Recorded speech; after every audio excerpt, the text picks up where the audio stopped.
Talk to me. WSRadio.com.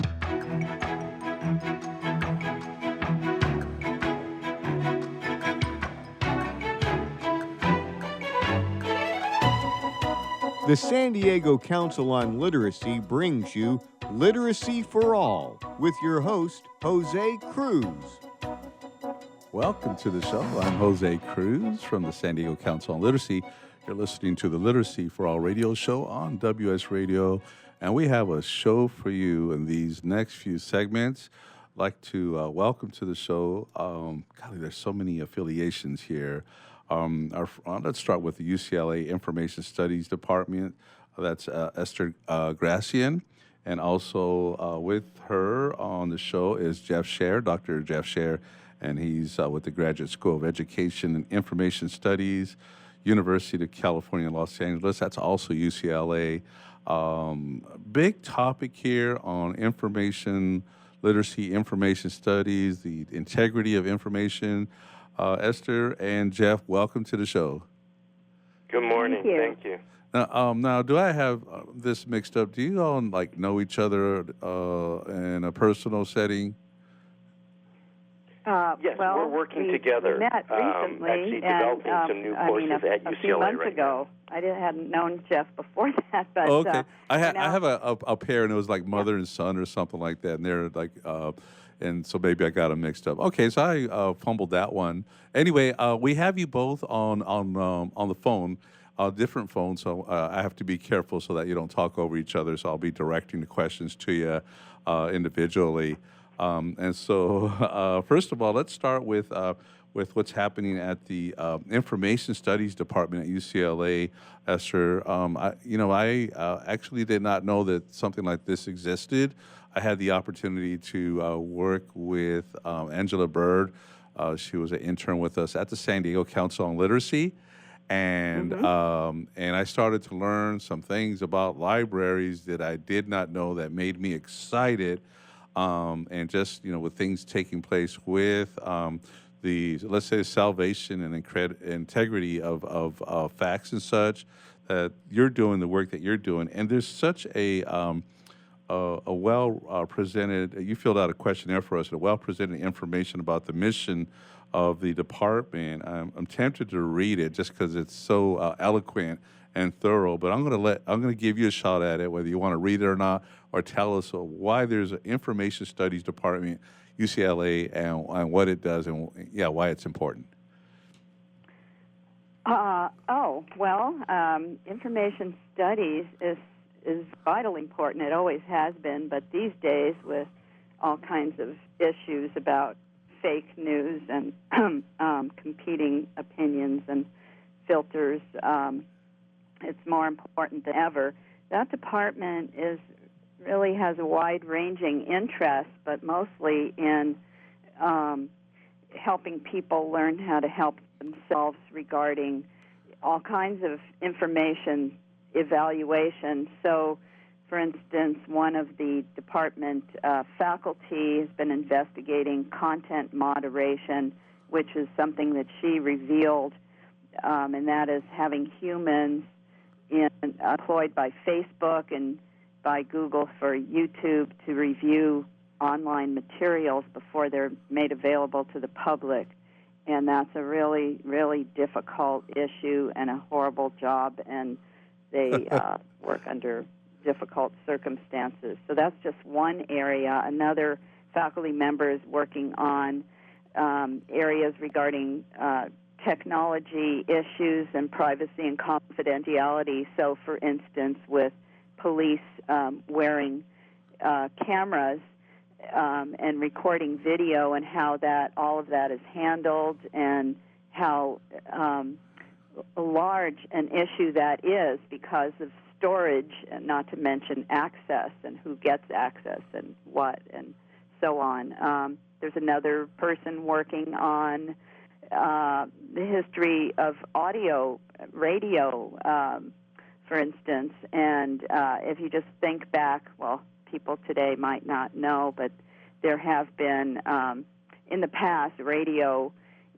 was very, very important and reached a lot of people, and more people then, many years ago, than are reached today, because there was no internet, there was no TV. So people like Father Coughlin had used to have audio broadcasts that were very anti-Semitic and anti-communist, and reached many hundreds of thousands of people and influenced people a lot. So many areas of information studies.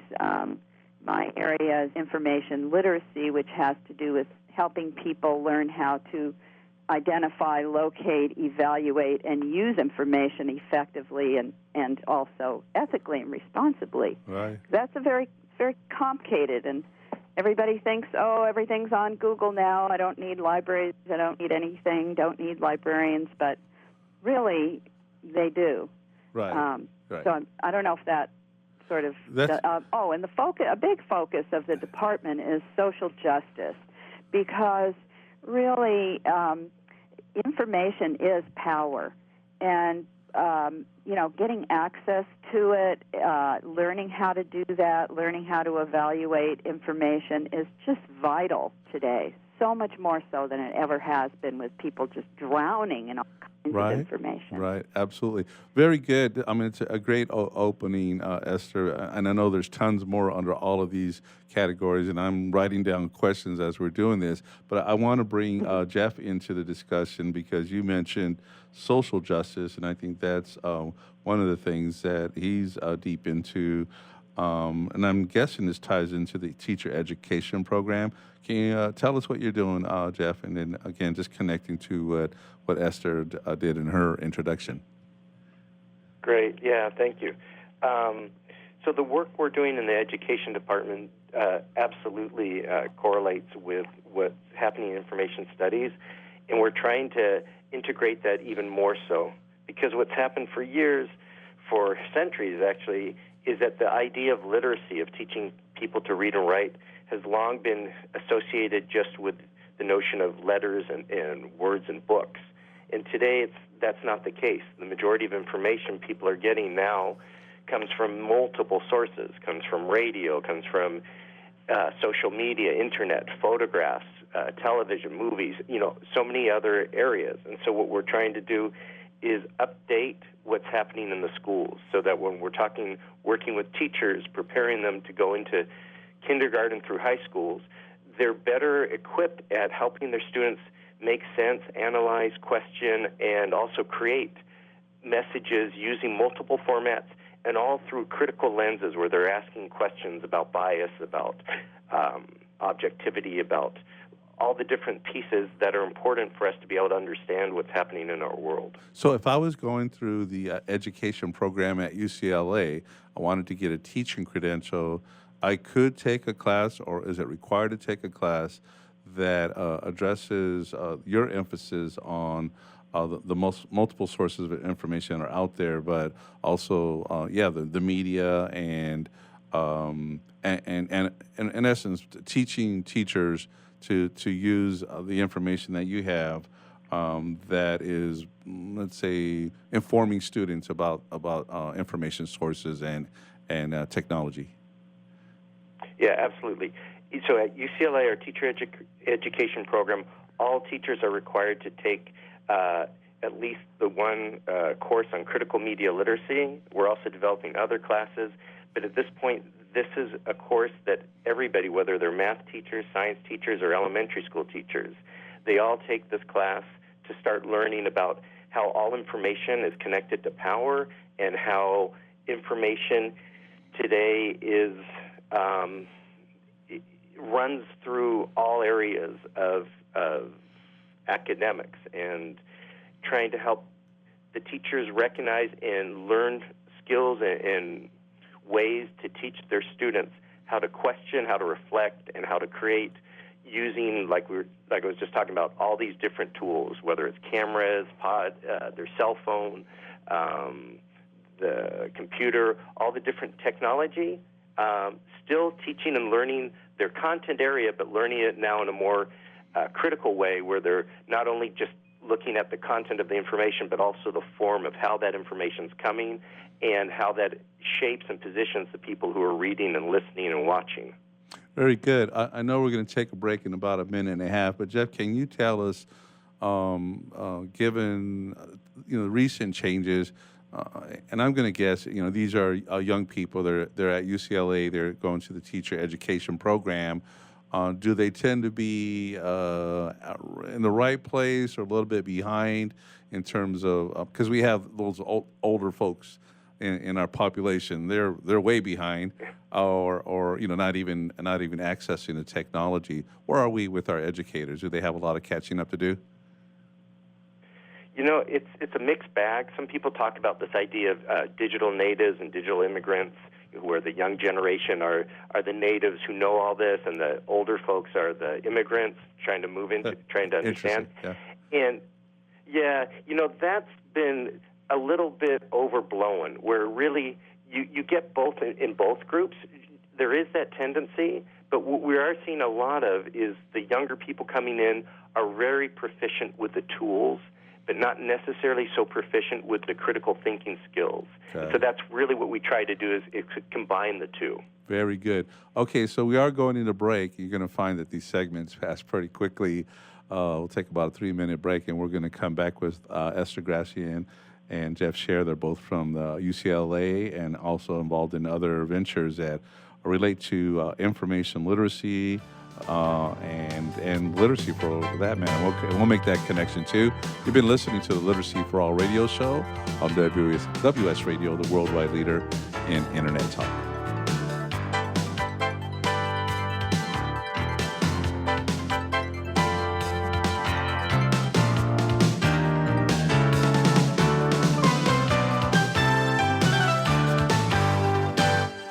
Can you help a newborn baby in need? Sometimes the blessing of birth becomes complicated and perilous. Miracle Babies is there to help. Miracle Babies helps moms and dads give their all to their struggling little baby, but still need more. When you give to Miracle Babies, you help them give more. More skin-to-skin care, breast milk, and love.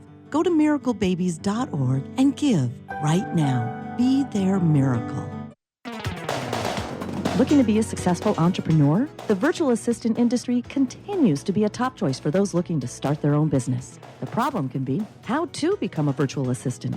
Many turn to the Bible of the VA industry, the book Virtual Assistant, the series, and it's the perfect guide for office managers, executive assistants, and other administrative professionals looking to make the transition from employee to successful business owner. Go to vatheseries.com to get your copy today. Small businesses are the lifeblood of America's economy. Every Thursday, SBA Radio interviews industry professionals and is dedicated to provide small businesses with timely insights and innovations. Visit www.sbaradio.us for details. Homeless veterans and their families are suffering and need our support, but many won't ask or don't know that help is within reach. Veterans Community Services is here to help. Amazingly, about 35% of the homeless in our neighborhoods are veterans with families. Low-income veterans or their friends are encouraged to contact Veterans Community Services and reach out for help with housing and other services. Call now, 800-974-9909. I raised $8,000 to build schools for South African children. After realizing how many people go hungry in San Diego, I now volunteer at a food pantry. I'm spending the next year doing volunteer projects across 3 countries and helping in ways they designate to be the most helpful. The World Link program at the Joan B. Kroc Institute for Peace and Justice recognizes the potential of youth as agents of social change. Learn how you can help youth become a generation of leaders in action at peace.sandiego.edu. Can you imagine a world without children? A world where children don't play, or dream, or imagine? At St. Jude Children's Research Hospital, we're working every day to find cures for diseases that strike down children, because we can't imagine a world without children. Can you? Finding cures, saving children. St. Jude Children's Research Hospital. To learn how you can help, log on to our website, stjude.org. Donate cash, furniture, clothes, and other gently used household items to Father Joe's Villages and get a nice tax break in April. Every donation is tax deductible. Believe you can make a difference. Be Father Joe. Go to neighborhood.org or call 1-800-HOMELESS to donate today. Talk to me. WSRadio.com.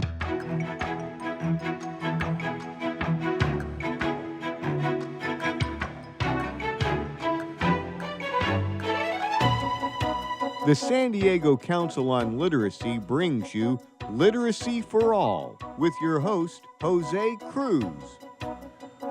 Welcome back to the show. I'm Jose Cruz. You're listening to the Literacy for All radio show on WS Radio.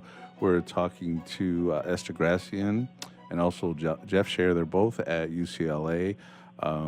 Esther is with the Information Services Department, and Jeff is with the Graduate School of Education and Information Studies. This is really important stuff. I'm going to go back to Jeff and then switch back to asking Esther related questions. And I have to tell you both, I'm a graduate of the University of Southern California. And I recollect something called JEP, which was the Joint Education Program. And that was something that I was involved in, and I went into teaching after I graduated. Is this, Jeff, is this a similar program? And also, as you know, and then also a little bit about the social justice aspect of that and how that plays into what I would call the battle for the preservation of truth.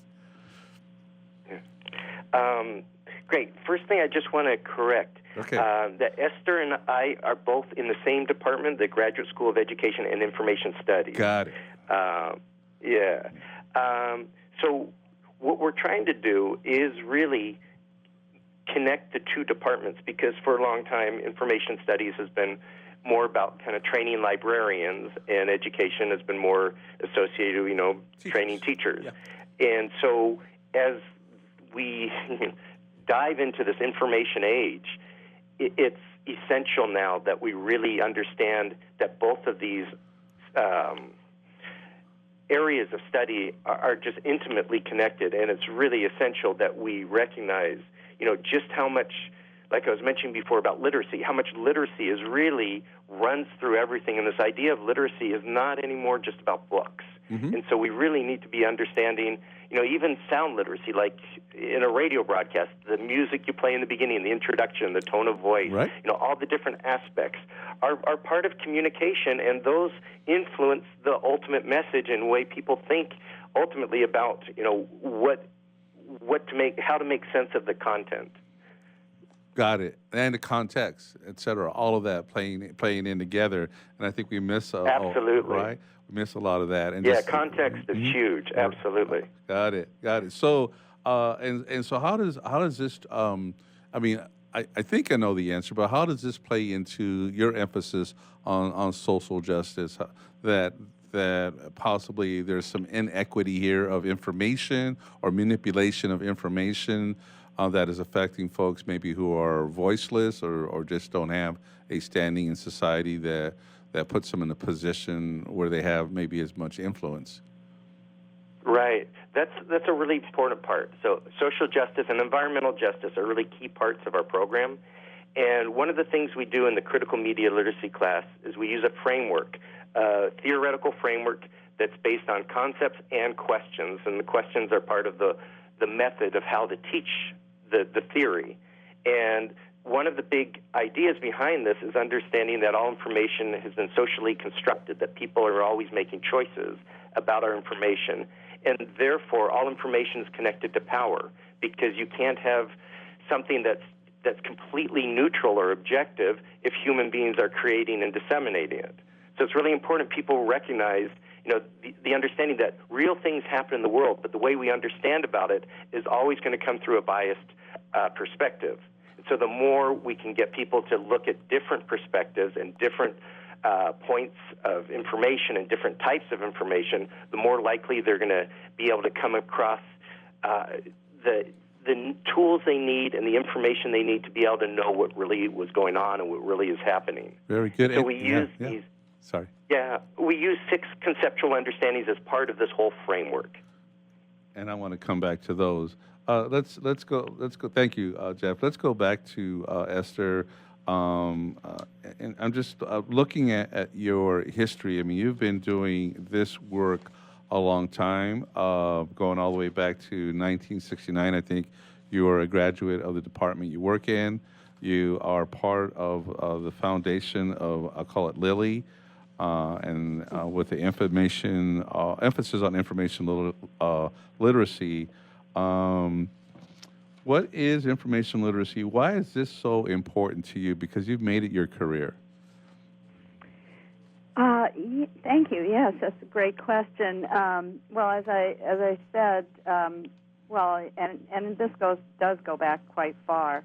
Librarians have been working on trying to help people, excuse me, learn how to learn for a very, very long time, many, many decades. It's just more crucial now. But as far as information literacy goes, I did give you a brief definition. I'll just go over that again, is the ability for people to recognize when information is needed, have the ability to locate, evaluate, and use effectively, pardon me, the needed information, and I'd say also ethically. That definition is from a 1989 American Library Association Presidential Committee on Information Literacy. Why I care about it is I'm just always wanting to make sure that people feel empowered, that they are not taken advantage of, that they are able to participate fully in democratic societies. And in order to do that, they really, in my opinion, first need to be able to read, and second, after that, the next step is be able to access and then learn how to pose questions about information of all kinds and learn how to educate themselves.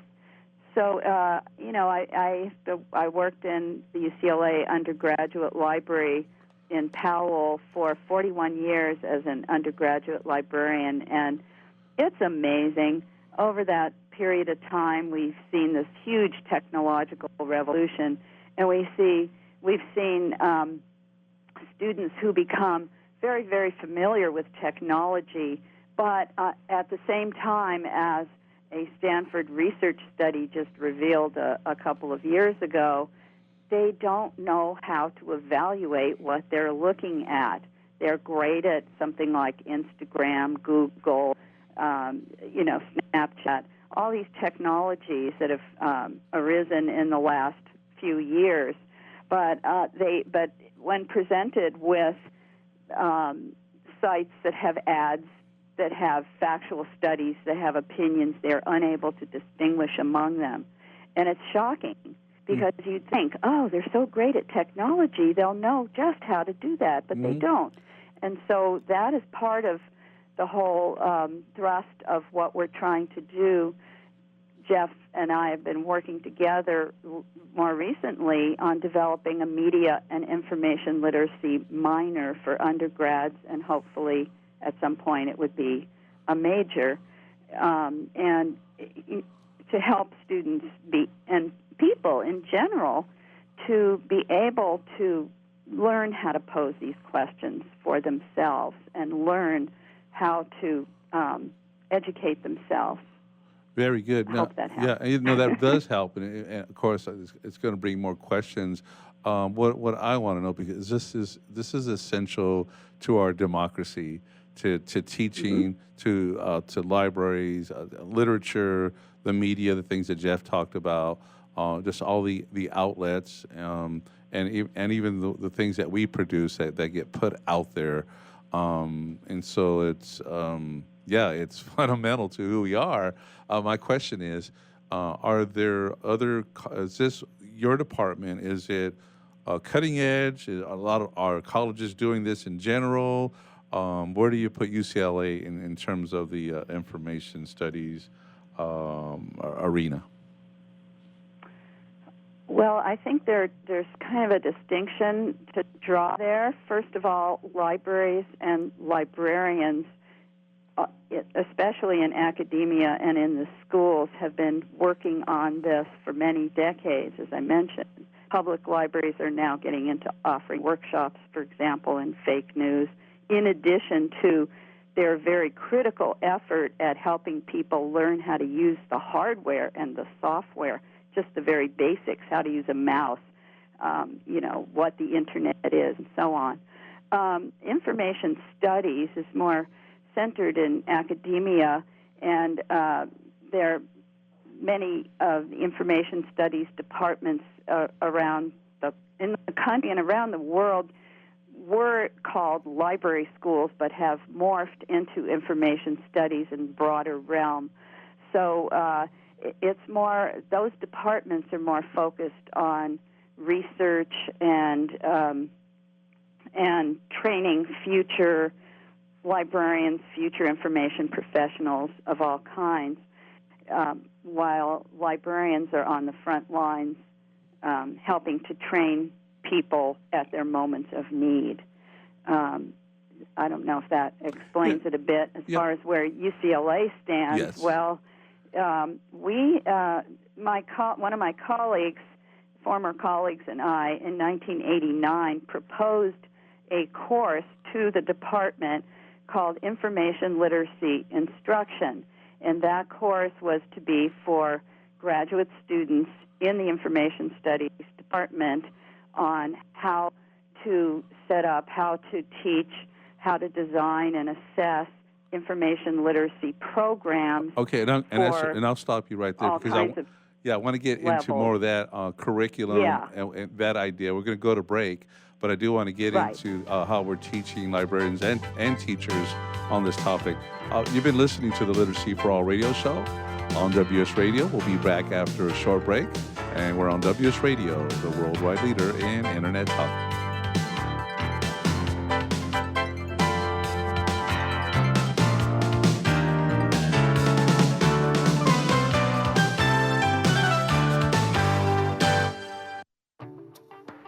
Nowadays, internet devices are an integral part of your home. Everyone in your family has a smartphone, tablet, or a computer. Life is easier knowing that all your devices are secured and your family can surf the internet carefree. ESET Multi-Device Security Pack does just that. One license for all your devices. With ESET, it's simple to stay protected and save money. Enjoy safer technology with ESET Multi-Device Security Pack at ESET.com. That's ESET.com. On the internet, your business's reputation can be unjustly destroyed in an instant. Don't wait for that to happen. Building and marketing your 5-star reputation can increase your business by as much as 19%. Take control of your reputation and have the 5-star reputation you deserve with Reputation Marketing Solutions by DSI Development. Become the go-to company by visiting 5starrepmarketing.com. The number 5starrepmarketing.com. Hey, it's Catherine from Listen Local Radio. Moe's Guitars has proudly served the San Diego music community since 1975. Specializing in guitars, basses, mandolins, banjos, and ukuleles, they buy, sell, trade, and consign.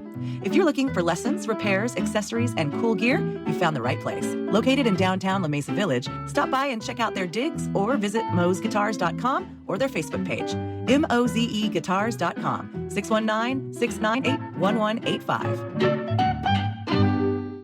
Tired of presentations with no impact, no inspiration, and no traction? Do dull speakers have you and your team disengaged and distracted by smartphones? Christopher McAuliffe brings energy, insights, and 2 decades of experience, delivered with punch, humor, and heart. Your team will leave energized, uplifted, and with a sense of purpose. Visit ChristopherMcAuliffe.com to bring some heat to your next speaking engagement. McAuliffe.